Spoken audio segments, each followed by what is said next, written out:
Hi friends, ಎಲ್ರಿಗೂ ನಮಸ್ಕಾರ. ಜ್ಞಾನಗಂಗೋತ್ರಿ ಸಂಸ್ಥೆಯ ಇನ್ಕ್ವೆಸ್ಟ್ ಪ್ರಚಲಿತ ಘಟನೆಗಳ ಸರಣಿಗೆ ತಮ್ಮೆಲ್ಲರಿಗೂ ಮತ್ತೊಮ್ಮೆ ಸ್ವಾಗತ. ಇವತ್ತು ನಾವು ಸಂಚಿಕೆ ಸಂಖ್ಯೆ 940 ಡಿಸ್ಕಸ್ ಮಾಡ್ತಾ ಇದ್ದೇವೆ. ದಿನಾಂಕ 21 ಆಗಸ್ಟ್ 2025. ಇವತ್ತಿನ ಅಪ್ಡೇಟ್ಸನ್ನು ತಿಳಿಯೋ ಮುನ್ನ ಕಳೆದ ಸಂಚಿಕೆ 2 ಪ್ರಶ್ನೆಗಳ ಉತ್ತರಗಳು ಪ್ರಶ್ನೆ ಸಂಖ್ಯೆ 1ಕ್ಕೆ ಆಪ್ಷನ್ ಎ ಮತ್ತು ಪ್ರಶ್ನೆ ಸಂಖ್ಯೆ 2ಕ್ಕೆ ಆಪ್ಷನ್ ಸಿ ಸರಿ ಉತ್ತರವಾಗಿರುತ್ತೆ. ಹಾಗಿದ್ರೆ ಇವತ್ತಿನ ಮೊದಲನೇ ಪ್ರಶ್ನೆಗೆ ಬರೋಣ. ಇವತ್ತಿನ ಮೊದಲನೇ ಪ್ರಶ್ನೆ ಒಂದು ಪುಸ್ತಕಕ್ಕೆ ಸಂಬಂಧಪಟ್ಟಿರ್ತಕ್ಕಂಥ ಪ್ರಶ್ನೆ ಆಗಿರುತ್ತೆ. ಸೊ ಯೂಶಲಿ ಪುಸ್ತಕಗಳು ಮತ್ತು ಅವುಗಳ ಆಥರ್ಸ್ ಅದನ್ನು ಬರೆದಿರ್ತಕ್ಕಂಥವರ ಬಗ್ಗೆ ಪ್ರಶ್ನೆಗಳು ಬರ್ತಕ್ಕಂಥದ್ದು ಸಾಮಾನ್ಯವಾಗಿರುತ್ತೆ. ಸೊ ಈ ಒಂದು ಪುಸ್ತಕ ಯಾವುದಕ್ಕೆ ಸಂಬಂಧಪಟ್ಟಿದ್ದು ಅಂತ ನಾನು ಮುಂದೆ ಡಿಸ್ಕಸ್ ಮಾಡ್ತೇನೆ. ಏನಕ್ಕೆ ಇದು ನ್ಯೂಸಲ್ಲಿದೆ ಅನ್ನೋದನ್ನು ಕೂಡ ತಿಳ್ಕೊಳ್ಳೋಣ. ಬಟ್ ಅದಕ್ಕಿಂತ ಮುಂಚೆ ನಾವು ಪ್ರಶ್ನೆಯನ್ನು ನೋಡೋದಾದರೆ the Gujaratis a portrait of a community ಎಂಬ ಪುಸ್ತಕವನ್ನು ಯಾರಿಂದ ರಚಿಸಲಾಗಿದೆ? The book The Gujaratis a portrait of a community was authored by, so ಅಂದರೆ ಗುಜರಾತೀಸ್ಗೆ ಸಂಬಂಧಪಟ್ಟಂತೆ ಇದನ್ನು ನಾವು ಅ ಪೋರ್ಟ್ರೈಟ್ ಆಫ್ ಅ ಕಮ್ಯುನಿಟಿ ಅಂತ ಹೇಳ್ತೇವೆ. ಸೊ ಈ ಒಂದು ಪುಸ್ತಕವನ್ನು ರಚನೆ ಮಾಡಿರ್ತಕ್ಕಂಥವ್ರು ಯಾರು ಅನ್ನೋದು ನಮ್ಮ ಪ್ರಶ್ನೆ ಆಗಿರುತ್ತೆ. ಸೊ ಈ ಪ್ರಶ್ನೆಗೆ ಸರಿಯಾದ ಉತ್ತರ ಸಲೀಲ್ ತ್ರಿಪಾಠಿ ಅಂತಕ್ಕಂಥವ್ರು ಈ ಪುಸ್ತಕವನ್ನು ರಚನೆ ಮಾಡಿರ್ತಾರೆ. ಈ ಪುಸ್ತಕ ಈಗ ಸುದ್ದಿಯಲ್ಲಿರಲಿಕ್ಕೆ ಕಾರಣ ಏನು ಅಂದರೆ, ಈಗ ಕಮಲಾದೇವಿ ಚಟ್ಟೋಪಾಧ್ಯಾಯ ಬುಕ್ ಪ್ರೈಸ್ ಏನಿರುತ್ತೆ ಅಂದರೆ ಪ್ರತಿ ವರ್ಷ ನೀಡ್ತಕ್ಕಂಥ ಕಮಲಾದೇವಿ ಚಟ್ಟೋಪಾಧ್ಯಾಯ ಪುಸ್ತಕ ಪ್ರಶಸ್ತಿಗಳ ಪಟ್ಟಿ ಈಗ ರಿಲೀಸ್ ಆಗಿರುತ್ತೆ. ಸೊ ಈಗ ರಿಲೀಸ್ ಆಗಿರ್ತಕ್ಕಂಥದ್ದು ಲಾಂಗ್ ಲಿಸ್ಟ್ ಆಗಿರುತ್ತೆ. ಅಂತಿಮ ಆಯ್ಕೆ ಯಾವಾಗ ಮಾಡ್ತಾರಂತ ನಾನು ಮುಂದೆ ಎಕ್ಸ್ಪ್ಲೇನ್ ಮಾಡ್ತೇನೆ. ಸೊ ಈ ಒಂದು ಆರ್ಟಿಕಲ್ ಅಲ್ಲಿ ಲಾಂಗ್ ಲಿಸ್ಟ್ ಅಲ್ಲಿ ಆಯ್ಕೆ ಆಗಿರ್ತಕ್ಕಂಥ ಪುಸ್ತಕಗಳು ಯಾವ್ದ್ಯಾವುದು, ಅದರ ಆಥರ್ಸ್ ಯಾರ್ಯಾರು ಅನ್ನೋದನ್ನ ತಿಳ್ಕೊಳ್ಳೋಣ. ಅದ್ರ ಜೊತೆಗೆ ಕಮಲಾದೇವಿ ಚಟ್ಟೋಪಾಧ್ಯಾಯ ಇವರ ಬಗ್ಗೆ ಕೂಡ ಸಂಪೂರ್ಣ ಮಾಹಿತಿಯನ್ನ ನಾವಿಲ್ಲಿ ಚರ್ಚೆ ಮಾಡೋಣ. ಸೊ ಈ ಒಂದು ಅನೌನ್ಸ್ಮೆಂಟ್ ಅನ್ನ ಮಾಡಿರ್ತಕ್ಕಂಥವ್ರು ನ್ಯೂ ಇಂಡಿಯಾ ಫೌಂಡೇಶನ್ ನ ವತಿಯಿಂದ ಅನೌನ್ಸ್ಮೆಂಟ್ ಮಾಡಲಾಗಿರುತ್ತೆ. ಇದನ್ನ ನಾವು ಲಾಂಗ್ ಲಿಸ್ಟ್ ಅಥವಾ ದೀರ್ಘ ಪಟ್ಟಿ ಅಂತ ಹೇಳಲಾಗುತ್ತೆ. ಸೊ ಈ ಒಂದು ಪ್ರಶಸ್ತಿಯನ್ನ ಕಮಲಾದೇವಿ ಚಟ್ಟೋಪಾಧ್ಯಾಯ NIF ಅಂದ್ರೆ new India foundation book prize 2025 ಅಂತ ಹೇಳ್ತೇವೆ. ಸೊ ಈ ಒಂದು ಪ್ರಶಸ್ತಿಯನ್ನ ಯಾವ ರೀತಿಯ ಪುಸ್ತಕಗಳಿಗೆ ನೀಡಲಾಗುತ್ತೆ ಅಂದ್ರೆ ನಾನ್ ಫಿಕ್ಷನ್ ಆಗಿರ್ಬೇಕು, ಅಂದ್ರೆ ಅದು ಕಾಲ್ಪನಿಕವಲ್ಲದ ಬರವಣಿಗೆ ಆಗಿರ್ಬೇಕು. 10 ಎಕ್ಸೆಪ್ಷನಲ್ ವರ್ಕ್ಸ್ಗೆ ಈಗ ಶಾರ್ಟ್ ಲಿಸ್ಟ್ ಮಾಡ್ಕೊಂಡಿರ್ತಾರೆ. ಸೊ ಇದು ಮಾಡರ್ನ್ ಅಂಡ್ ಕಂಟೆಂಪ್ರರಿ ಇಂಡಿಯಾಗೆ ಸಂಬಂಧಪಟ್ಟಂತೆ ಆಧುನಿಕ ಮತ್ತೆ ಸಮಕಾಲೀನ ಭಾರತದ ಕುರಿತು 10 ಅಸಾಧಾರಣ ಕಾಲ್ಪನಿಕವಲ್ಲದ ಕೃತಿಗಳನ್ನ ಈ ಒಂದು ಲಾಂಗ್ ಲಿಸ್ಟ್ ಅಥವಾ ದೀರ್ಘ ಪಟ್ಟಿಯಲ್ಲಿ ಈಗ ಆಯ್ಕೆ ಮಾಡಲಾಗಿರುತ್ತೆ.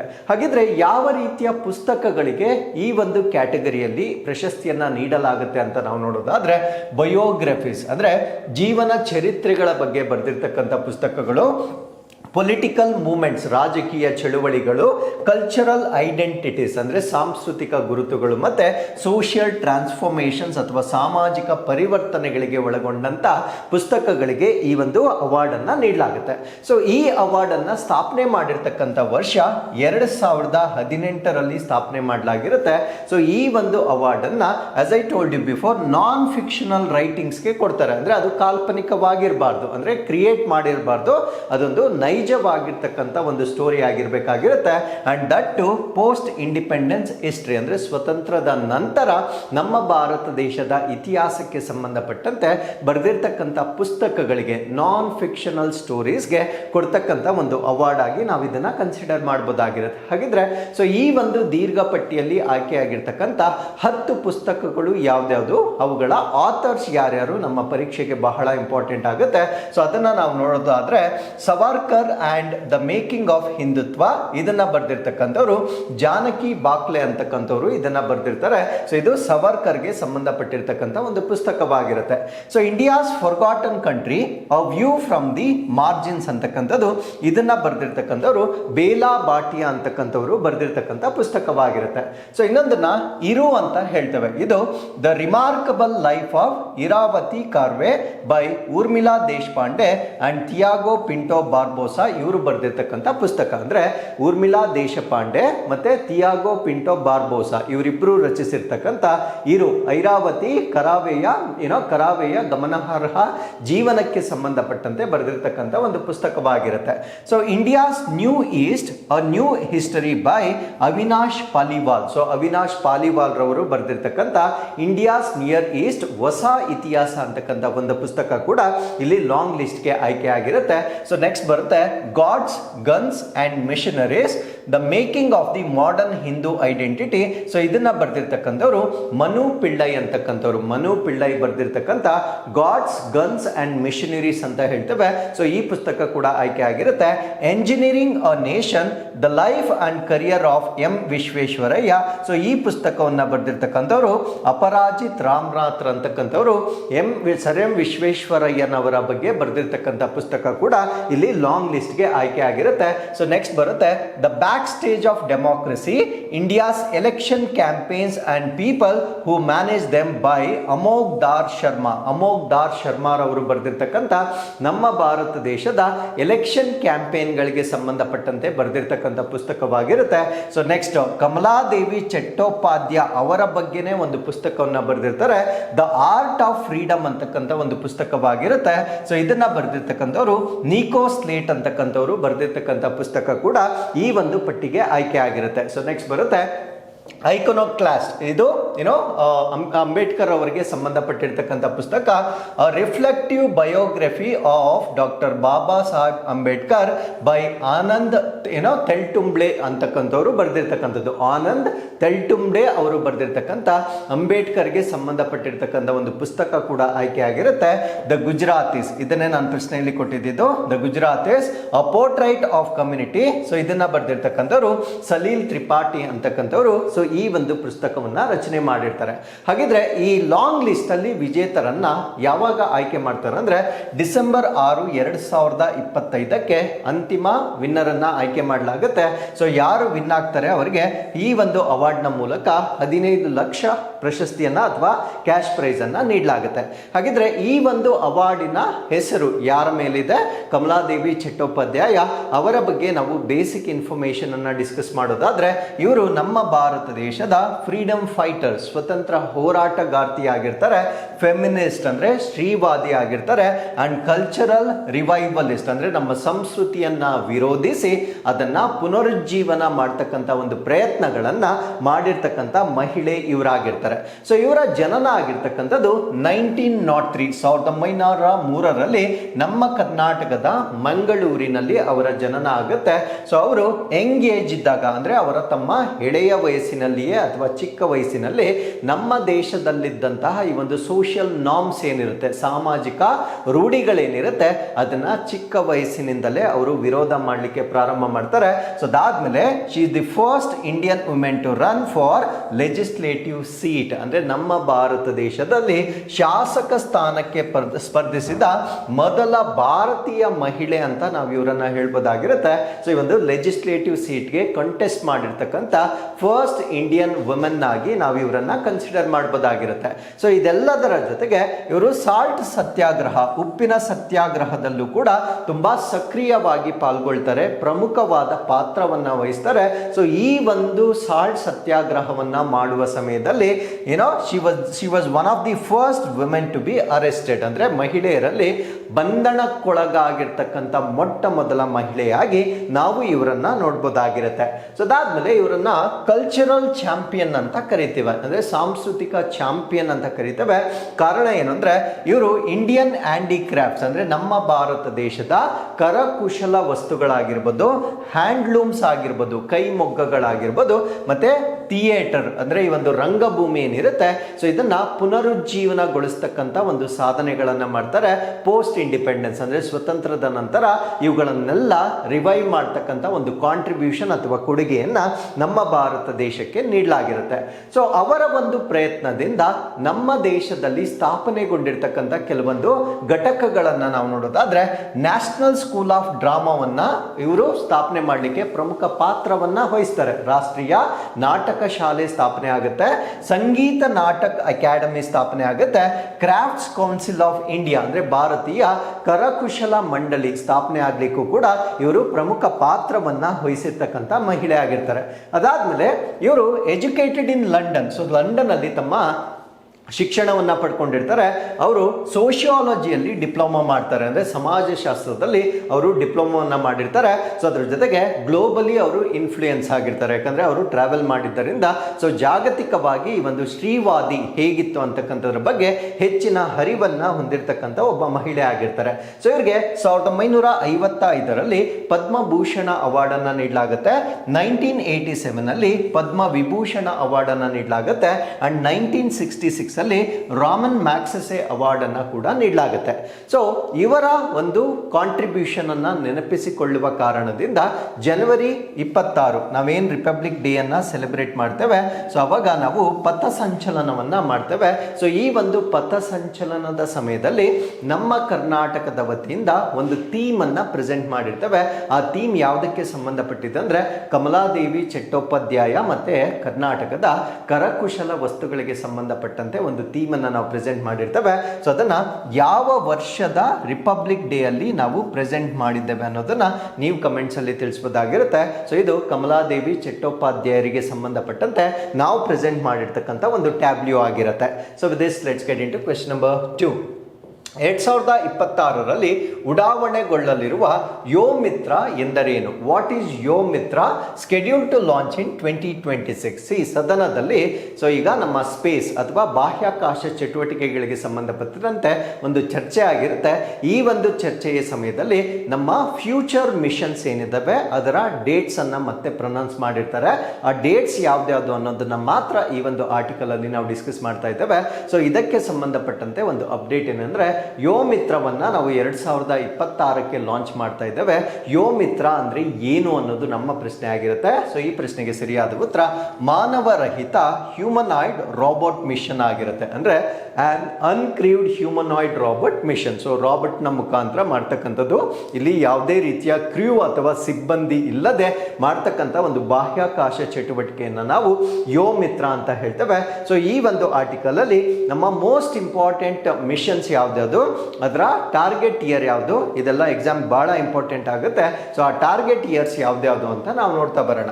ಸೊ ಮೊದಲನೇದು Indian astronaut to the moon, ಚಂದ್ರನಿಗೆ ಭಾರತ ದೇಶದ ಗಗನಯಾತ್ರಿಯನ್ನ ಕಳಿಸ್ತಕ್ಕಂಥ ಒಂದು ಟಾರ್ಗೆಟ್ ಅನ್ನ 2040ಕ್ಕೆ ಸೊ 2040ಗೆ ನಾವು ಭಾರತೀಯ ಗಗನಯಾತ್ರಿಯನ್ನ ಚಂದ್ರನ ಮೇಲೆ ಇಳಿಸ್ತಕ್ಕಂಥ ಒಂದು ಟಾರ್ಗೆಟ್ ಅನ್ನ ಇಟ್ಕೊಂಡಿರ್ತೇವೆ. ಸೊ ಅದಾದ್ಮೇಲೆ 2026ಕ್ಕೆ ವ್ಯೋಮ್ ಮಿತ್ರವನ್ನ ನಾವು ಲಾಂಚ್ ಮಾಡ್ತಾ ಇದ್ದೇವೆ.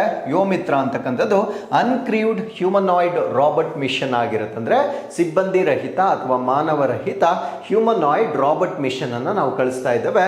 2027ಗೆ first Indian human space flight under Gaganyaan programme. So Gaganyaan ಕಾರ್ಯಕ್ರಮದ ಅಡಿಯಲ್ಲಿ ಮೊದಲ ಭಾರತೀಯ ಮಾನವ ಬಾಹ್ಯಾಕಾಶ ಹಾರಾಟ, ಅಂದ್ರೆ ಸ್ಪೇಸ್ಗೆ ಮಾನವರನ್ನ ಕಳಿಸ್ತಕ್ಕಂಥದ್ದು, ಅದನ್ನು ನಾವು ಗಗನಯಾನ ಅಂತ ಹೇಳ್ತೇವೆ. ಸೊ ಈ ಒಂದು ಮಿಷನ್ ಅನ್ನ ನಾವು 2027ರಲ್ಲಿ ಕಂಡಕ್ಟ್ ಮಾಡ್ತಾ ಇದ್ದೇವೆ. ಸೊ ಅದಾದ್ಮೇಲೆ 2035ಗೆ 2035ರ ವೇಳೆಗೆ ಭಾರತ್ ಅಂತರಿಕ್ಷ ಸ್ಟೇಷನ್ ಅನ್ನಂದ್ರೆ ನಮ್ಮ ಭಾರತ ದೇಶದ ಸ್ವಂತವಾದ ಒಂದು ಬಾಹ್ಯಾಕಾಶ ನಿಲ್ದಾಣವನ್ನ ಸ್ಥಾಪನೆ ಮಾಡ್ತಕ್ಕಂಥದ್ದು. ಈ ಒಂದು ನಿಲ್ದಾಣಕ್ಕೆ ಏನಂತ ನಾಮಕರಣ ಮಾಡಿದ್ದಾರೆ ಅಂದ್ರೆ ಭಾರತ್ ಅಂತರಿಕ್ಷ ನಿಲ್ದಾಣ ಅಥವಾ ಭಾರತ್ ಅಂತರಿಕ್ಷ ಸ್ಟೇಷನ್ ಅಂತ ಮಾಡಿರ್ತಾರೆ. ಸೊ ಇದನ್ನ 2035ರ ವೇಳೆಗೆ ಡೆವಲಪ್ ಮಾಡ್ತಕ್ಕಂಥ ಒಂದು ಟಾರ್ಗೆಟ್ ಅನ್ನ ಇಟ್ಕೊಂಡಿರ್ತಾರೆ. ಸೊ ಅಂತಿಮವಾಗಿ 2040ಕ್ಕೆ moon landing by Indian astronaut. So ಚಂದ್ರನಿಗೆ ನಮ್ಮ ಭಾರತ ದೇಶದ ಗಗನಯಾತ್ರಿಯನ್ನ ಕಳಿಸ್ತಕ್ಕಂಥ ಒಂದು ಟಾರ್ಗೆಟ್ ಅನ್ನ ಇಟ್ಕೊಂಡಿರ್ತೇವೆ. ಹಾಗಿದ್ರೆ so what is the budget of our space sector? ನಮ್ಮ ಒಂದು ಬಾಹ್ಯಾಕಾಶ ವಲಯದ ಬಜೆಟ್ ಎಷ್ಟಿದೆ ಅಂತ ನಾವಿಲ್ಲಿ ನೋಡೋದಾದ್ರೆ India space economy currently valued at $8 billion ಅಂದ್ರೆ ನಮ್ಮ ಭಾರತ ದೇಶದ ಪ್ರಸ್ತುತ ಬಾಹ್ಯಾಕಾಶ ಆರ್ಥಿಕತೆ $8 ಬಿಲಿಯನ್ ಅಷ್ಟು ಮೌಲ್ಯವನ್ನ ಹೊಂದಿದೆ. ಸೊ ಇದನ್ನ ಮುಂದಿನ 10 ವರ್ಷಗಳಲ್ಲಿ $45 ಬಿಲಿಯನ್ ಗೆ ನಾವು ತೆಗೆದುಕೊಂಡು ಹೋಗ್ತಕ್ಕಂಥ ಒಂದು ಟಾರ್ಗೆಟ್ ಅನ್ನ ಕೂಡ ಈಗ ಸರ್ಕಾರ ವ್ಯಕ್ತಪಡಿಸಿರ್ತಕ್ಕಂಥದ್ದನ್ನ ನಾವು ನೋಡಬಹುದಾಗಿರುತ್ತೆ. So with this let's get into question number 3. Viksit Bharat Krishi Sankalp ಅಭಿಯಾನದ ಮುಖ್ಯ ಉದ್ದೇಶವೇನು? What is the main objective of Viksit Krishi Sankalp ಅಭಿಯಾನ? ಸೊ ಇಲ್ಲಿ ವಿಕಸಿತ್ ಅಂತ ಇದೆ, ಅದ್ರ ಜೊತೆಗೆ ಕೃಷಿ ಅಂತ ಇದೆ. ಸೊ ಕೃಷಿ ಅಂತ ನೋಡಿದ ಕೂಡಲೇ ಸೊ ಇದು ನಮಗೆ ಗೊತ್ತಾಗುತ್ತೆ, ಇದೊಂದು ಅಗ್ರಿಕಲ್ಚರ್ಗೆ ಸಂಬಂಧಪಟ್ಟಿರ್ತಕ್ಕಂಥ ಒಂದು ಅಭಿಯಾನ ಅಂತ ಗೊತ್ತಾಗುತ್ತೆ. ಬಟ್ ಅಗ್ರಿಕಲ್ಚರ್ ಅಲ್ಲಿ ಏನಕ್ಕೆ ಇಲ್ಲಿ ಎಂಫಸಿಸ್ ಮಾಡ್ತಾ ಇದ್ದಾರೆ ಅನ್ನೋದು ನಮ್ಗೆ ಗೊತ್ತಿರಬೇಕಾಗಿರುತ್ತೆ. ಸೊ ಈ ಒಂದು ವಿಕಸಿತ್ ಕೃಷಿ ಸಂಕಲ್ಪ ಅಭಿಯಾನದಲ್ಲಿ ನಾವು ರೈತರು ಮತ್ತೆ ವಿಜ್ಞಾನಿಗಳನ್ನ ನೇರವಾಗಿ ಸಂಪರ್ಕ ಮಾಡ್ತಕ್ಕಂಥ ಒಂದು ಕ್ಯಾಂಪೇನ್ ಆಗಿರುತ್ತೆ. Direct engagement between farmers and scientist, ಅಂದ್ರೆ ಕೃಷಿ ವಿಜ್ಞಾನಿಗಳು ಮತ್ತು ರೈತರನ್ನ ಒಟ್ಟಿಗೆ ತರ್ತಕ್ಕಂಥ ಒಂದು ಅಭಿಯಾನವನ್ನ ನಾವು ವಿಕಸಿತ್ ಕೃಷಿ ಸಂಕಲ್ಪ ಅಭಿಯಾನ ಅಂತ ಹೇಳ್ತೇವೆ. ಸೊ ಈ ಒಂದು ಅಭಿಯಾನದ ಸಂಪೂರ್ಣ ಮಾಹಿತಿಯನ್ನ ಡಿಸ್ಕಸ್ ಮಾಡೋಣ. ಸೊ ವಿಕಸಿತ್ ಕೃಷಿ ಸಂಕಲ್ಪ ಅಭಿಯಾನ ಟು ಬಿ ಲಾಂಚ್ಡ್, ಇದಿನ್ನೂ ಲಾಂಚ್ ಆಗಿಲ್ಲ. ಸೊ ಇದನ್ನ ಲಾಂಚ್ ಮಾಡಲಾಗುತ್ತೆ. ಲಾಂಚ್ ಮಾಡ್ತಕ್ಕಂಥ ದಿನಾಂಕ ಕೂಡ ಒಂದು ವಿಶೇಷ ದಿನಾಂಕವನ್ನ ಚೂಸ್ ಮಾಡಿರ್ತಾರೆ. ಏನದು ವಿಶೇಷ ದಿನಾಂಕ ಅನ್ನೋದನ್ನ ಕೂಡ ನಾವಿಲ್ಲಿ ನೋಡೋಣ. ಸೊ ಇದನ್ನ ಲಾಂಚ್ ಮಾಡ್ತಾ ಇರ್ತಕ್ಕಂಥದ್ದು ಅಕ್ಟೋಬರ್ 3, 2025 ಇದನ್ನ ಲಾಂಚ್ ಮಾಡ್ತಾ ಇದ್ದಾರೆ. ಸೊ ಈ ಒಂದು ದಿನಾಂಕದ ವಿಶೇಷತೆ ಏನು ಅಂದ್ರೆ, ಈ ಒಂದು ದಿನಾಂಕವನ್ನ ನಾವು ವಿಜಯ ಪರ್ವವಾಗಿ ಆಚರಣೆ ಮಾಡ್ತೇವೆ. ಏನಿದು ವಿಜಯ ಪರ್ವ ಅನ್ನೋದನ್ನ ನಾನು ಮುಂದೆ ಎಕ್ಸ್ಪ್ಲೇನ್ ಮಾಡ್ತೇನೆ. ಹಾಗಿದ್ರೆ ಈ ಒಂದು ವಿಕಸಿತ್ ಕೃಷಿ ಸಂಕಲ್ಪ ಅಭಿಯಾನವನ್ನ ಅಕ್ಟೋಬರ್ 3ನೇ ತಾರೀಕು ನಾವು ಲಾಂಚ್ ಮಾಡ್ತಾ ಇದ್ದೇವೆ.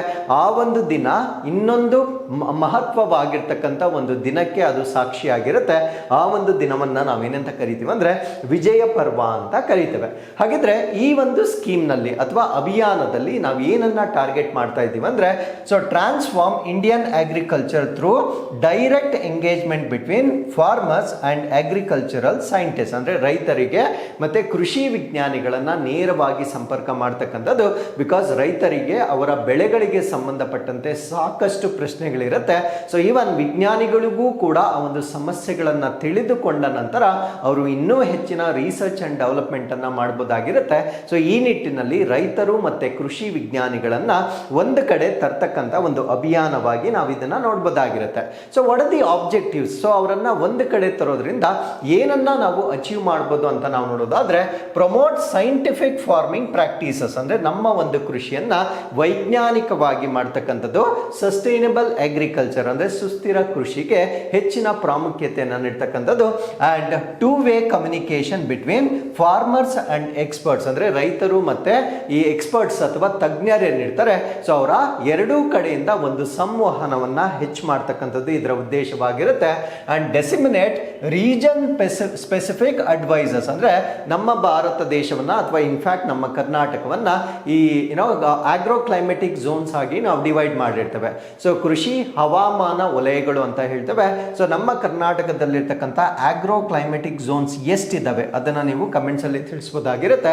ಸೊ ಈ ಒಂದು ಆಗ್ರೋ ಕ್ಲೈಮೆಟಿಕ್ ಝೋನ್ಸ್ ನ ಪ್ರಕಾರ ಯಾವ ಪ್ರಾಂತ್ಯದಲ್ಲಿ ಯಾವ ಬೆಳೆಗಳನ್ನ ನಾವು ಸೂಕ್ತವಾಗಿ ಬೆಳೆಯಬಹುದಾಗಿರುತ್ತೆ. ಸೊ ಇದಕ್ಕೆ ಸಂಬಂಧಪಟ್ಟಂತೆ ರೈತರಿಗೆ ಹೆಚ್ಚಿನ ಜ್ಞಾನವನ್ನ ಈ ಒಂದು ಅಭಿಯಾನದ ಮುಖಾಂತರ ನೀಡಲಾಗುತ್ತೆ. ಸೊ ಈಗ ಈ ಒಂದು ಅಭಿಯಾನವನ್ನ ಲಾಂಚ್ ಮಾಡ್ತಕ್ಕಂಥ ದಿನವನ್ನ ನಾವು ವಿಜಯ ಪರ್ವ ಈ ಒಂದು ದಿನದಂದು ಲಾಂಚ್ ಮಾಡಲಾಗ್ತಾ ಇದೆ. ಏನಿದು ವಿಜಯ ಪರ್ವ ಅಂತ ನಾವಿಲ್ಲಿ ಡಿಸ್ಕಸ್ ಮಾಡೋದಾದ್ರೆ, ಇಂಡಿಯಾಸ್ ಮಿಲಿಟರಿ ವಿಕ್ಟರಿ ಇನ್ 1971 ಅಂದ್ರೆ 1971ರಲ್ಲಿ ಭಾರತ ಮತ್ತು ಪಾಕಿಸ್ತಾನದ ಯುದ್ಧ ನಡೆದಿರುತ್ತೆ. ಈ ಒಂದು ಯುದ್ಧ ನಡೆದಿರ್ತಕ್ಕಂಥದ್ದು ಲಿಬರೇಷನ್ ಆಫ್ ಬಾಂಗ್ಲಾದೇಶ್, ಅಂದ್ರೆ ಬಾಂಗ್ಲಾದೇಶದ ವಿಮೋಚನೆ ಯುದ್ಧ ಅಂತ ಹೇಳ್ಬೋದಾಗಿರುತ್ತೆ. 1971ರಲ್ಲಿ ಭಾರತ ಪಾಕಿಸ್ತಾನದ ವಿರುದ್ಧ ವಿಜಯ ಗಳಿಸಿರ್ತಕ್ಕಂಥ ಒಂದು ದಿನವನ್ನ ನಾವು ವಿಜಯ ಪರ್ವ ಅಂತ ಹೇಳ್ತೇವೆ. ಸೊ ಈ ಒಂದು ಯುದ್ಧದ ಸಿಗ್ನಿಫಿಕೆನ್ಸ್ ಏನು ಅಂದ್ರೆ, ಲಿಬರೇಷನ್ ಆಫ್ ಬಾಂಗ್ಲಾದೇಶವನ್ನ ಪಾಕಿಸ್ತಾನದಿಂದ ಇಂಡಿಪೆಂಡೆಂಟ್ ಮಾಡ್ತಕ್ಕಂಥ ಒಂದು ಯುದ್ಧವಾಗಿ ನಾವು ಇದನ್ನ ನೋಡಬಹುದಾಗಿರುತ್ತೆ. ಸೊ ಈ ಒಂದು ವಾರ್ನ ಬಗ್ಗೆ ಸಂಪೂರ್ಣ ಮಾಹಿತಿಯನ್ನ ನಾವಿಲ್ಲಿ ಡಿಸ್ಕಸ್ ಮಾಡೋದಾದ್ರೆ, ಇದು 13 ಡೇಸ್ 13 ದಿನಗಳ ಕಾಲ ನಡೆದಿರ್ತಕ್ಕಂಥ ಒಂದು ಯುದ್ಧವಾಗಿರುತ್ತೆ. ಸೊ ಇದು ಡಿಸೆಂಬರ್ 3 ರಿಂದ ಡಿಸೆಂಬರ್ 16, 1971ರವರೆಗೆ ನಡೆದಿರ್ತಕ್ಕಂಥ ಯುದ್ಧವಾಗಿರುತ್ತೆ. ಇದು ಎಂಡ್ ಆಗಿರ್ತಕ್ಕಂಥದ್ದು, ಕಲ್ಮಿನೇಟೆಡ್ ಅಂದ್ರೆ ಕೊನೆಗೊಂಡಿರ್ತಕ್ಕಂಥದ್ದು ಬಾಂಗ್ಲಾದೇಶ ಸ್ವತಂತ್ರಗೊಂಡ ದಿನದಂದು ಕಲ್ಮಿನೇಟ್ ಆಗಿರ್ತಕ್ಕಂಥ ಒಂದು ಯುದ್ಧ ಇದಾಗಿರುತ್ತೆ. ನಾವು why this war as broken, ಈ ಒಂದು ಯುದ್ಧ ಆಗ್ಲಿಕ್ಕೆ ಕಾರಣ ಏನು ಟ್ರಿಗರ್ ಆಯಿತು ಅಂತ ನಾವಿಲ್ಲಿ ನೋಡೋದಾದ್ರೆ, ಈಸ್ಟ್ ಪಾಕಿಸ್ತಾನ್ ಅಂತ ಕರೀತಾ ಇದ್ರು. ಅಂದ್ರೆ ಇವತ್ತಿಗೆ ನಾವೇನು ಬಾಂಗ್ಲಾದೇಶ್ ಅಂತ ಕರೀತಾ ಇದ್ವಿ, ಅದನ್ನ 1971ಗಿಂತ ಮುಂಚೆ ಈಸ್ಟ್ ಪಾಕಿಸ್ತಾನ್ ಅಥವಾ ಪೂರ್ವ ಪಾಕಿಸ್ತಾನ ಅಂತ ಕರೀತಾ ಇದ್ರು. It was culture culturally and linguistically distinct from west Pakistan, ಅಂದ್ರೆ ಈ ಒಂದು ಪಶ್ಚಿಮ ಪಾಕಿಸ್ತಾನಕ್ಕಿಂತ ಸಾಂಸ್ಕೃತಿಕವಾಗಿ ಮತ್ತು ಭಾಷಾಶಾಸ್ತ್ರೀಯವಾಗಿ ಸಂಪೂರ್ಣವಾಗಿ ಭಿನ್ನವಾಗಿದ್ದಂತಹ ಒಂದು ರಾಷ್ಟ್ರವಾಗಿರುತ್ತೆ. ಸೊ ಆ ಒಂದು ಸಮಯದಲ್ಲಿ ಮಾರ್ಚ್ 1971ರಲ್ಲಿ ಪಾಕಿಸ್ತಾನನೇ ಈ ಒಂದು ಯುದ್ಧವನ್ನ ಲಾಂಚ್ ಮಾಡುತ್ತೆ. Actually Pakistan launched operation searchlight ಅಂತ ಮಾಡ್ತಾರೆ. ಸೊ ಪಾಕಿಸ್ತಾನದವರು ಆಪರೇಷನ್ ಸರ್ಚ್ ಲೈಟ್ ಅಂತ ಮಾಡ್ತಾರೆ. Brutal crackdown on Bengali civilians and intellects, ಅಂದ್ರೆ ಬೆಂಗಾಲಿ ನಾಗರಿಕರ ಮಧ್ಯೆ, ಬೆಂಗಾಲಿ ಇನ್ ದ ಸೆನ್ಸ್ ಏನೋ ವೆಸ್ಟ್ ಬಾಂಗ್ಲಾದೇಶ ನಾನು ಮಾತಾಡ್ತಾ ಇರ್ತಕ್ಕಂಥದ್ದು, ಬಾಂಗ್ಲಾದೇಶದ ಸಿವಿಲಿಯನ್ಸ್ ಮತ್ತೆ ಇಂಟೆಲೆಕ್ಟ್ಸ್ ಗಳ ಮೇಲೆ ಆಪರೇಷನ್ ಸರ್ಚ್ ಲೈಟ್ ಅಂತಕ್ಕಂಥ ಒಂದು ಕಾರ್ಯಾಚರಣೆಯೊಂದಿಗೆ ಪಾಕಿಸ್ತಾನ ಈ ಒಂದು ಯುದ್ಧವನ್ನ ಮೊದಲು ಮಾಡಿರ್ತಕ್ಕಂಥ ಒಂದು ರಾಷ್ಟ್ರವಾಗಿರುತ್ತೆ. ಸೊ ಈ ಸಂದರ್ಭದಲ್ಲಿ ನಮ್ಗಾಗ್ತಕ್ಕಂಥ ಪ್ರಾಬ್ಲಮ್ ಏನು? ಸೊ ಅವರು ತಮ್ಮಲ್ಲೇ ಜಗಳವಾಡ್ತಾ ಇದ್ರೆ ನಮ್ಗಾಗಿರ್ತಕ್ಕಂಥ ಪ್ರಾಬ್ಲಮ್ ಏನು ಅಂದ್ರೆ ಮೈಗ್ರೇಷನ್ ಜಾಸ್ತಿ ಆಗುತ್ತೆ. ಅವಾಗ ಬಾಂಗ್ಲಾದೇಶದಿಂದ ನಮ್ಮ ಭಾರತ ದೇಶಕ್ಕೆ ಅನೇಕ ವಲಸಿಗರು ಬರ್ತಕ್ಕಂಥದ್ದು ಸ್ಟಾರ್ಟ್ ಆಗುತ್ತೆ. ಸೊ ಅದರಿಂದ ಮ್ಯಾಸಿವ್ ರೆಫ್ಯೂಜಿ ಕ್ರೈಸಿಸ್ ಆಗುತ್ತೆ, ಅಂದ್ರೆ ನಿರಾಶ್ರಿತರ ಸಂಖ್ಯೆ ಬಹಳ ಹೆಚ್ಚಾಗ್ತಕ್ಕಂಥದ್ದು ನಮ್ಮ ಭಾರತ ದೇಶದಲ್ಲಿ ನಾವು ನೋಡ್ಬೋದಾಗಿರುತ್ತೆ. ಸೊ ಇದಾದ್ಮೇಲೆ ಭಾರತ ದೇಶ ಈ ಒಂದು ಯುದ್ಧಕ್ಕೆ ಎಂಟ್ರಿ ತಗೊಳುತ್ತೆ. ಸೊ ಭಾರತ ದೇಶ ಇಂಡಿಯಾ ಇನಿಷಿಯಲಿ ಸಪೋರ್ಟೆಡ್ ಮುಕ್ತಿ ಬಹಿನಿ ಬೆಂಗಾಲಿ ರೆಸಿಸ್ಟೆನ್ಸ್ ಫೈಟರ್ಸ್ ಕೋವರ್ಟ್ಲಿ, ಅಂದ್ರೆ ನಾವು ಆರಂಭದಲ್ಲಿ ಸೀಕ್ರೆಟ್ ಆಗಿ ರಹಸ್ಯವಾಗಿ ನಾವು ಬಾಂಗ್ಲಾದೇಶಕ್ಕೆ ಸಪೋರ್ಟ್ ಮಾಡ್ತೇವೆ. ಸೊ ಮುಕ್ತಿ ಬಹಿನಿ ಅಂತಕ್ಕಂಥದ್ದು ಬಂಗಾಳಿ ಪ್ರತಿರೋಧ ಹೋರಾಟಗಾರರ ಒಂದು ಸಮೂಹವಾಗಿರುತ್ತೆ. ಸೊ ಇದಕ್ಕೆ ರಹಸ್ಯವಾಗಿ ಬೆಂಬಲ ನೀಡಲಿಕ್ಕೆ ನಾವು ಆರಂಭದಲ್ಲಿ ನಾವು ಪ್ರಾರಂಭ ಮಾಡ್ತೇವೆ. ಅದಾದ್ಮೇಲೆ ಡಿಸೆಂಬರ್ 3ರಂದು Pakistan launched preemptive air strikes on Indian air bases promoting to declare war. So ಅಷ್ಟಕ್ಕೆ ಅವರು ಪಾಕಿಸ್ತಾನ ಸುಮ್ಮನೆ ಆಗಲ್ಲ. ಅವರು ಡಿಸೆಂಬರ್ 3ನೇ ತಾರೀಕು ಪಾಕಿಸ್ತಾನ ಏನ್ ಮಾಡುತ್ತಂದ್ರೆ ಭಾರತೀಯ ವಾಯು ನೆಲೆಗಳ ಮೇಲೆ ಒಂದು ವಾಯು ದಾಳಿಯನ್ನ ನಡೆಸುತ್ತೆ. ಸೊ ಯಾವಾಗ ಈ ಒಂದು ದಾಳಿಯನ್ನ ನಡೆಸುತ್ತೆ ಆಗ ಭಾರತ ದೇಶ ಅವರ ಮೇಲೆ ಯುದ್ಧವನ್ನ ಘೋಷಣೆ ಮಾಡಲಾಗುತ್ತೆ. ಸೊ ಅದಾದ್ಮೇಲೆ ನಮ್ಮ ಭಾರತ ದೇಶ ಮಾಡಿರ್ತಕ್ಕಂಥ ಮಿಲಿಟರಿ ಆಪರೇಷನ್ಸ್ ಯಾವ್ದಾವ್ದು ಅಂದ್ರೆ ಈ ಒಂದು ಯುದ್ಧಕ್ಕೆ ಸಂಬಂಧಪಟ್ಟಂತೆ ನಾವು ಮಾಡಿರ್ತಕ್ಕಂಥ ಮಿಲಿಟರಿ ಕಾರ್ಯಾಚರಣೆಗಳು ಯಾವುದು ಅಂತ ನಾವು ನೋಡೋದಾದ್ರೆ ಆಪರೇಷನ್ ಟ್ರೈಡೆಂಟ್ ಅಂತ ಹೇಳ್ತೇವೆ. ಆಪರೇಷನ್ ಟ್ರೈಡೆಂಟ್ ಅಂತಕ್ಕಂಥದ್ದು India's navy surprise attack on Karachi port, ಅಂದ್ರೆ ನಮ್ಮ ಭಾರತ ದೇಶದ ನೌಕಾಪಡೆ ಏನ್ ಮಾಡುತ್ತೆ ಅಂದ್ರೆ ಸರ್ಪ್ರೈಸ್ ಆಗಿ ಪಾಕಿಸ್ತಾನದ ಕರಾಚಿ ಬಂದರಿನ ಮೇಲೆ ಒಂದು ಆಕ್ರಮಣವನ್ನ ಮಾಡುತ್ತೆ. ಸೊ ಈ ಒಂದು ಆಪರೇಷನ್ಗೆ ಕೊಟ್ಟಿರ್ತಕ್ಕಂಥ ಕೋಡ್ ನೇಮ್ ಏನು ಅಂದ್ರೆ ಆಪರೇಷನ್ ಟ್ರೈಡೆಂಟ್ ಅಂತ ಇದಕ್ಕೆ ನಾಮಕರಣವನ್ನ ಮಾಡಲಾಗಿರುತ್ತೆ. ಸೊ ಅದಾದ್ಮೇಲೆ ಬ್ಯಾಟಲ್ ಆಫ್ ಬಸಂತರ್ ಅಂತ ಇನ್ನೊಂದು ಟರ್ಮ್ ನಿಮಗೆ ಗೊತ್ತಿರಬೇಕಾಗಿರುತ್ತೆ. ಸೊ ಬಸಂತರ್ ಕದನ ಅಂತ ಹೇಳ್ತೇವೆ. So Indian army's armoured unit broke through Pakistani defence in Punjab, ಅಂದ್ರೆ ಭಾರತೀಯ ಸೇನೆ ಏನ್ ಮಾಡುತ್ತೆ ಅಂದ್ರೆ ಬಸಂತರ್ ಕದನದ ಮುಖಾಂತರ ಶಸ್ತ್ರಸಜ್ಜಿತ ಘಟಕಗಳು ಪಂಜಾಬ್ನಲ್ಲಿ ಪಾಕಿಸ್ತಾನದ ರಕ್ಷಣಾ ವ್ಯವಸ್ಥೆಯನ್ನ ಭೇದಿಸ್ತಕ್ಕಂಥ ಒಂದು ಯುದ್ಧವನ್ನ ನಾವು ಬಸಂತರ್ ಕದನ ಅಂತ ಹೇಳ್ತೇವೆ.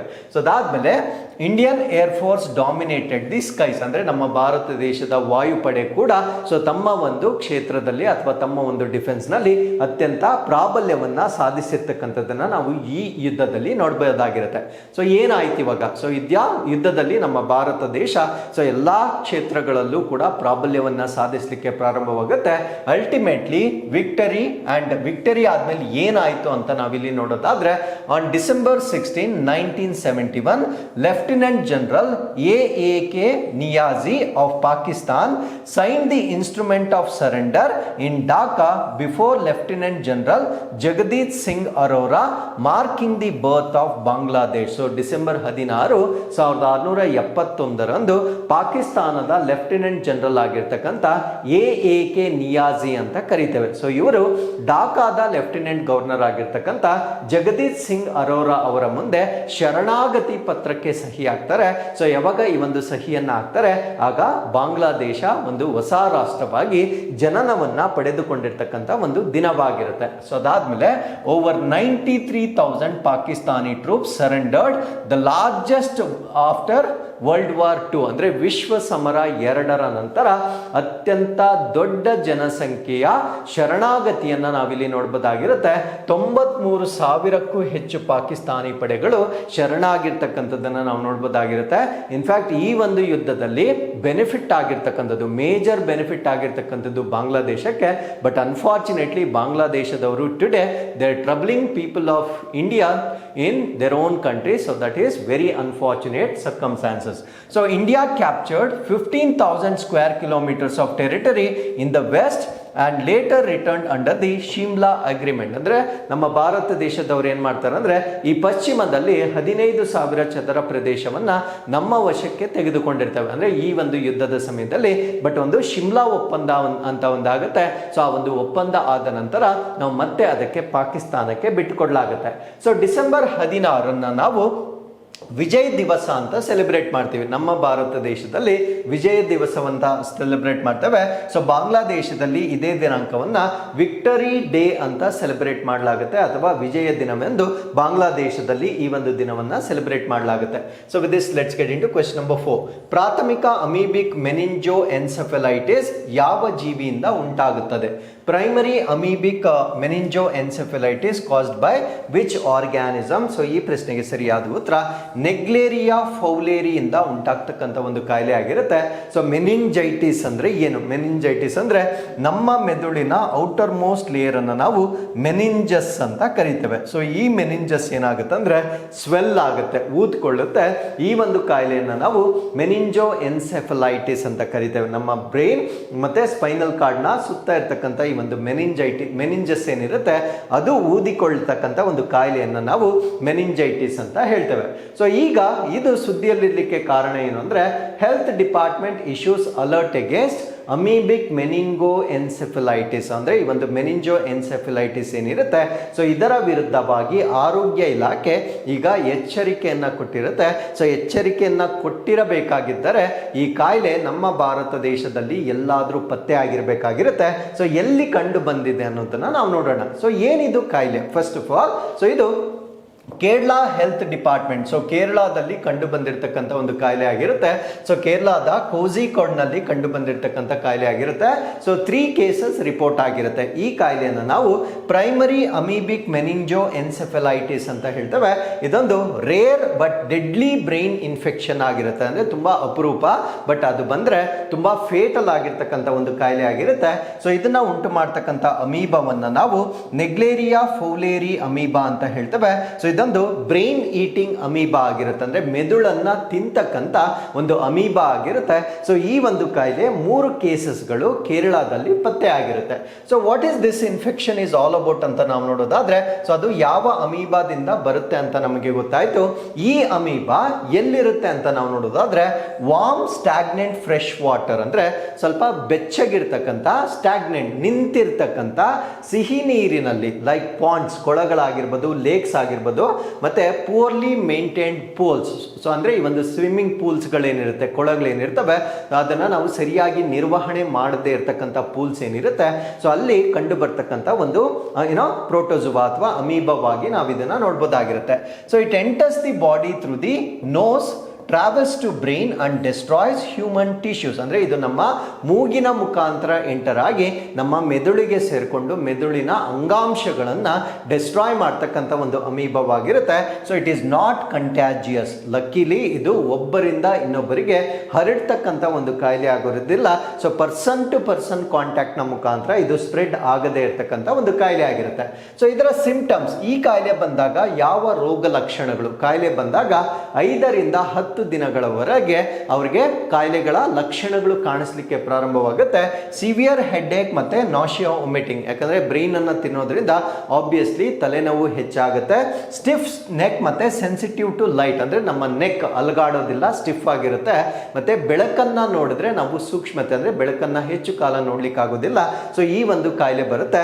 And refusal to eat, lethargy ಮತ್ತೆ ಮೆಮೊರಿ ಲಾಸ್ ಮತ್ತೆ ಸೀಶರ್ಸ್ ಆಗುತ್ತೆ, ಅಂದ್ರೆ ತಿನ್ಲಿಕ್ಕೆ ಆಸಕ್ತಿ ಇರೋದಿಲ್ಲ. ಅದಾದ್ಮೇಲೆ ನಮ್ಮ ಸ್ಮರಣ ಶಕ್ತಿ ಕಳೆದೋಗುತ್ತೆ, ಆಲಸ್ಯ ಬರುತ್ತೆ. ಸೊ ಈ ರೀತಿಯ ರೋಗ ಲಕ್ಷಣಗಳನ್ನ ನಾವು ಈ ಕಾಯಿಲೆಯಲ್ಲಿ ನೋಡಬಹುದಾಗಿರುತ್ತೆ. So with this let's get into question number 5. Sabhasaar ಉಪಕ್ರಮದ ಪ್ರಾಥಮಿಕ ಕಾರ್ಯವೇನು? So what is the primary function of Sabhasaar tool? So ಈಗ ಒಂದು ಸಭಾಸಾರ್ ಟೂಲ್ ಅಂತ ಇಂಟ್ರಡ್ಯೂಸ್ ಮಾಡ್ತಾ ಇದ್ದಾರೆ. ಈ ಸಭಾಸಾರ್ ಟೂಲ್ನ ಪ್ರಮುಖ ಉದ್ದೇಶವೇನು ಅನ್ನೋದು ನಮ್ಮ ಪ್ರಶ್ನೆ ಆಗಿರುತ್ತೆ. ಸೊ ಈ ಪ್ರಶ್ನೆಗೆ ಸರಿಯಾದ ಉತ್ತರ ಆಡಿಯೋ ಮತ್ತು ವಿಡಿಯೋದಿಂದ ಸಭೆಗಳ ರಚನಾತ್ಮಕ ವಿಷಯಗಳನ್ನು ಸ್ವಯಂಚಾಲಿತವಾಗಿ ರಚಿಸುವುದು. Automatically generate structured minutes of meeting from audio and video. ಅಂದರೆ ನಮ್ಮ ಗ್ರಾಮ ಸಭೆಗಳಲ್ಲಿ ಒಂದು ಸಭೆಗಳನ್ನ ನಡೆಸಿದಾಗ ಆ ಸಭೆಯನ್ನ ನಾವೇನು ವಿಡಿಯೋ ರೆಕಾರ್ಡ್ ಮಾಡಿರ್ತೇವೆ, ಆ ಆಡಿಯೋ ಮತ್ತೆ ವಿಡಿಯೋ ನಾವೇನು ಮೀಟಿಂಗ್ ಅಲ್ಲಿ ಡಿಸ್ಕಸ್ ಮಾಡಿರ್ತೇವೆ ಅದರ ಪ್ರಮುಖ ಅಂಶಗಳನ್ನ ಲಿಖಿತ ರೂಪದಲ್ಲಿ ರೆಕಾರ್ಡ್ ಮಾಡ್ತಕ್ಕಂಥ ಒಂದು ಆರ್ಟಿಫಿಷಿಯಲ್ ಇಂಟೆಲಿಜೆನ್ಸ್ ಆಗಿರುತ್ತೆ. ಇದಕ್ಕೆ ಏನಂತ ಹೆಸರಿಟ್ಟಿದ್ದಾರೆ ಅಂದ್ರೆ ಸಭಾಸಾರ್ ಟೂಲ್ ಅಂತ ಇದಕ್ಕೆ ಹೆಸರಿಟ್ಟಿರ್ತಾರೆ. ಸೊ ಇದರ ಬಗ್ಗೆ ನಾವಿಲ್ಲಿ ಸಂಪೂರ್ಣವಾಗಿ ಡಿಸ್ಕಸ್ ಮಾಡೋಣ. So government launched AI powered Sabhasaar for Gram Sabha. So ಸರ್ಕಾರ ಈಗ ಗ್ರಾಮ ಸಭೆಗಳಿಗಾಗಿ ಕೃತಕ ಬುದ್ಧಿಮತ್ತೆ ಚಾಲಿತವಾಗಿರ್ತಕ್ಕಂಥ ಸಭಾಸಾರನ್ನ ಪ್ರಾರಂಭ ಮಾಡಿದೆ. ಸೊ ಈ ಸಭಾಸಾರ್ ಅಂತಕ್ಕಂಥದ್ದು ಆರ್ಟಿಫಿಷಿಯಲ್ ಇಂಟೆಲಿಜೆನ್ಸ್ ಅನ್ನ ಹೊಂದಿರತಕ್ಕಂಥ ಒಂದು ಟೂಲ್ ಆಗಿರುತ್ತೆ. ಇದು ಆಟೋಮ್ಯಾಟಿಕಲಿ ಕೆಲವೊಂದು ಮೀಟಿಂಗ್ಸ್ ಅನ್ನ ಮಿನಿಟ್ಸ್ ಆಫ್ ದಿ ಮೀಟಿಂಗ್ ಅಂತ ಹೇಳ್ತೇವೆ. ಮಿನಿಟ್ಸ್ ಆಫ್ ದಿ ಮೀಟಿಂಗ್ ಅಂದ್ರೆ ಆ ಒಂದು ಸಭೆಯ ಪ್ರಮುಖ ಉದ್ದೇಶಿತ ಒಂದು ಡಿಸ್ಕಷನ್ಸ್ ಅಥವಾ ಚರ್ಚೆಗಳೇನಿರುತ್ತೆ ಅದನ್ನ ಸ್ವಯಂಚಾಲಿತವಾಗಿ ರೆಕಾರ್ಡ್ ಮಾಡ್ತಕ್ಕಂಥ ಒಂದು ವ್ಯವಸ್ಥೆ ಆಗಿರುತ್ತೆ. ಸೊ ಈ ಒಂದು ವ್ಯವಸ್ಥೆಯಲ್ಲಿ we use artificial intelligence and natural language processing ಅಂದ್ರೆ ಕೃತಕ ಬುದ್ಧಿಮತ್ತೆ ಮತ್ತೆ ನೈಸರ್ಗಿಕ ಭಾಷಾ ಸಂಸ್ಕರಣೆ ವಿಧಾನವನ್ನ ಬಳಸಿಕೊಂಡು ಡೆವಲಪ್ ಮಾಡ್ತಕ್ಕಂಥ ಒಂದು ಡಾಕ್ಯುಮೆಂಟ್ ಆಗಿರುತ್ತೆ. ಸೊ ಇದರಿಂದ ಇಟ್ ಕನ್ವರ್ಟ್ ಸ್ಪೋಕನ್ ಡಿಸ್ಕಷನ್ಸ್ ಅಂದ್ರೆ ನಾವು ಮಾತಾಡಿರ್ತಕ್ಕಂಥ ಚರ್ಚೆಗಳನ್ನ ರಿಟರ್ನ್ ಸಮರೀಸ್ ಆಗಿ ಕನ್ವರ್ಟ್ ಮಾಡುತ್ತೆ. ಅಂದ್ರೆ ಲಿಖಿತವಾಗಿರ್ತಕ್ಕಂಥ ಸಾರಾಂಶಗಳಾಗಿ ಕನ್ವರ್ಟ್ ಮಾಡುತ್ತೆ. ಅದರಲ್ಲಿ ಕೀ ಡಿಸಿಷನ್ಸ್ ಏನಿರುತ್ತೆ, ಆಕ್ಷನ್ ಪಾಯಿಂಟ್ಸ್ ಏನಿರುತ್ತೆ, ಸೊ ಅದನ್ನ ಹೈಲೈಟ್ ಮಾಡ್ತಕ್ಕಂಥ ಒಂದು ಡಾಕ್ಯುಮೆಂಟ್ ಆಗಿ ಸೊ ಈ ಒಂದು ಆರ್ಟಿಫಿಷಿಯಲ್ ಇಂಟೆಲಿಜೆನ್ಸ್ ಕನ್ವರ್ಟ್ ಮಾಡುತ್ತೆ. ಸೊ ಇದು 13 ಇಂಡಿಯನ್ ಲ್ಯಾಂಗ್ವೇಜಸ್ ಅನ್ನ ಸಪೋರ್ಟ್ ಮಾಡುತ್ತೆ. ಅಂದ್ರೆ ಸಭಾಸಾರ್ ಅಂತಕ್ಕಂಥ ಒಂದು ಟೂಲ್ ಅನ್ನ ಇವಾಗ ಏನು ಅವರು ರೆಡಿ ಮಾಡಿದ್ದಾರೆ ಇದು ನಮ್ಮ ಭಾರತ ದೇಶದ 13 ಭಾಷೆಗಳನ್ನ ಸಪೋರ್ಟ್ ಮಾಡ್ತಾ ಇದೆ. ಸೊ ಇದು ಭಾಷಿಣಿಗೆ ಇಂಟಿಗ್ರೇಟ್ ಮಾಡಿರ್ತಾರೆ. ಭಾಷಿಣಿ ಅಂದ್ರೆ ಲ್ಯಾಂಗ್ವೇಜ್ ಟ್ರಾನ್ಸ್ಲೇಷನ್ ಟೂಲ್. ಇದ್ರ ಬಗ್ಗೆ ನಾವು ಬಹಳ ಹಿಂದೆ ಡಿಸ್ಕಸ್ ಮಾಡಿದ್ದೇವೆ. ಸೊ ಇದ್ರ ಜೊತೆಗೆ ಇಂಟಿಗ್ರೇಟ್ ಮಾಡುವ ಮುಖಾಂತರ the government's national language translation mission ಅದನ್ನ ನಾವು ಭಾಷಿಣಿ ಅಂತ ಕರಿತೇವೆ. ಸೊ ಇದಕ್ಕೆ ಇಂಟಿಗ್ರೇಟ್ ಮಾಡುವ ಮುಖಾಂತರ ಆಸ್ ಆಫ್ ನೌ ಪ್ರಸ್ತುತವಾಗಿ 13 ಭಾಷೆಗಳನ್ನ ಲಿಖಿತ ರೂಪದಲ್ಲಿ ನೀಡ್ತಕ್ಕಂಥ ಒಂದು ಟೂಲ್ ಆಗಿ ನಾವು ಇದನ್ನ ಗಮನಿಸಬಹುದಾಗಿರುತ್ತೆ. ಸೊ ಈ ಒಂದು ಇಂಟಿಗ್ರೇಷನ್ ಏನಿರುತ್ತೆ ಇದು ಈ ಗ್ರಾಮ್ ಸ್ವರಾಜ್ ಜೊತೆಗೆ ಇಂಟಿಗ್ರೇಟ್ ಮಾಡ್ತಾರೆ. ಅಂದ್ರೆ ಸಭಾಸಾರನ್ನ ಈ ಗ್ರಾಮ್ ಸ್ವರಾಜ್ ಜೊತೆಗೆ ಸಂಯೋಜನೆಗೊಳಿಸಲಾಗುತ್ತೆ. So this is for seamless uploading and access by panchayat officials. ಅಂದ್ರೆ ಪಂಚಾಯತ್ ಅಫಿಷಿಯಲ್ಗಳು ಇದನ್ನ ಅಪ್ಲೋಡ್ ಮಾಡ್ತಕ್ಕಂಥ ಅಂದ್ರೆ ಸರಾಗವಾಗಿ ಆ ಒಂದು ಡಾಕ್ಯುಮೆಂಟ್ಸ್ ಅನ್ನ ಅಪ್ಲೋಡ್ ಮಾಡ್ತಕ್ಕಂಥ ಈ ಗ್ರಾಮ್ ಸ್ವರಾಜ್ ನೊಂದಿಗೆ ಇದನ್ನ ಅಂದ್ರೆ ಸಭಾಸಾರನ್ನ ಇಂಟಿಗ್ರೇಷನ್ ಕೂಡ ಮಾಡಲಾಗುತ್ತೆ. ಸೊ ಇದರಿಂದ ನಮ್ಗೆ ಆಗ್ತಕ್ಕಂಥ ಬೆನಿಫಿಟ್ ಏನು ಅಂದ್ರೆ ಗ್ರಾಮ ಸಭೆಗಳಿಗೆ ಸಂಬಂಧಪಟ್ಟಂತೆ ಟ್ರಾನ್ಸ್ಪರೆನ್ಸಿ ಪಾರದರ್ಶಕತೆ, ಯೂನಿಫಾರ್ಮಿಟಿ ಸಮಾನತೆ ಮತ್ತೆ ಎಫಿಷಿಯನ್ಸಿ ದಕ್ಷತೆಯನ್ನ ಹೆಚ್ಚು ಮಾಡ್ತಕ್ಕಂಥದ್ದು ಇದರ ಉದ್ದೇಶವಾಗಿರುತ್ತೆ. ಸೊ ಇನಿಷಿಯಲಿ ಇದನ್ನ ಎಲ್ಲಿ ಲಾಂಚ್ ಮಾಡಿರ್ತಾರೆ ಅಂದ್ರೆ ತ್ರಿಪುರಾದಲ್ಲಿ ಇದನ್ನ ಲಾಂಚ್ ಮಾಡಿರ್ತಾರೆ. ಇನ್ ಆಲ್ 1194 ಗ್ರಾಮ ಪಂಚಾಯತ್ 1194 ಗ್ರಾಮ ಪಂಚಾಯತಿಗಳಲ್ಲಿ ಇದನ್ನ ಮೊದಲ ಬಾರಿಗೆ ತ್ರಿಪುರಾದಲ್ಲಿ ಈಗ ಲಾಂಚ್ ಮಾಡಿರ್ತಾರೆ. ಸೊ ಇಲ್ಲಿಗೆ we have come to inquest challenge number 940. So ಇಲ್ಲಿ ಪ್ರಶ್ನೆ ಸಂಖ್ಯೆ 1. ಸೊ ಪ್ರಶ್ನೆ ಸಂಖ್ಯೆ 1 ಸುದರ್ಶನ ಚಕ್ರಗೆ ಸಂಬಂಧಪಟ್ಟಿರ್ತಕ್ಕಂಥ ಪ್ರಶ್ನೆ ಆಗಿರುತ್ತೆ. ಸೊ ಇದನ್ನು ಕೂಡ ರೀಸೆಂಟ್ಲಿ ನಾವು ಡಿಸ್ಕಸ್ ಮಾಡಿರ್ತೇವೆ. ಸೊ ಅದಾದ್ಮೇಲೆ ಭೂಕಂಪ ಶಾಸ್ತ್ರೀಯ ವೀಕ್ಷಣಾಲಯವನ್ನ ಯಾವಾಗ ಸ್ಥಾಪನೆ ಮಾಡಲಾಯಿತು, ಸೊ ಆ ಒಂದು ದಿನಾಂಕವನ್ನ ನೀವು ಕಮೆಂಟ್ಸ್ ಅಲ್ಲಿ ತಿಳಿಸಬಹುದಾಗಿರುತ್ತೆ. ಸೊ ಇಲ್ಲಿಗೆ ಇವತ್ತಿನ ಎಲ್ಲ ಅಪ್ಡೇಟ್ಸ್ಗಳು ಕಂಪ್ಲೀಟ್ ಆಗಿರುತ್ತೆ. So once again I'll meet you tomorrow with tomorrow's updates. Till then, keep reading, take care of yourselves, and thank you very much for watching this.